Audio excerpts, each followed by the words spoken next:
ভালো হয়েছে? এটা কি হয়েছে? হ্যাঁ, জেলি। কে বানিয়েছে? বাবি।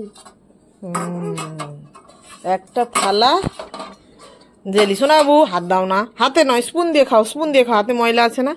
এটার মধ্যে হয়েছিল, এটা খাওয়া ফিনিশ।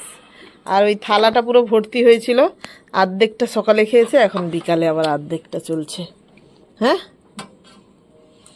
আর বাবি এলে যাও এইসব বানিয়ে দেয়। এখন হয়েছে কি, ছেলে বেলটাকে এমনভাবে খুলে দিয়েছে, আমি তো লাগাতে পারবোই না। আমাকে হলে আরেকটা বেল কিনতেই হতো, না হলে আমি পারতামই না। আর বাবি চেষ্টা করছে। আকাশটা দেখ, এ কি আকাশ রে! হ্যাঁ, এ কি চমৎকার রে, এ পুরো চমৎকার। কি সুন্দর, কত সুন্দর, কত সুন্দর দেখো। এই যে হেলিকপ্টার চলে যাচ্ছে, আমরা পুরো হেলিকপ্টার নিচে বসে আছি। আমার ঘরের ছাদের উপর দিয়ে হেলিকপ্টার চলে যাচ্ছে। এই যে দেখো, হেলিকপ্টার চলে যাচ্ছে। এই যে আমাদের ঘরে টাওয়ার, পুরো টাওয়ারের সাইডে দিয়ে হেলিকপ্টার চলে গেল, দেখেছো?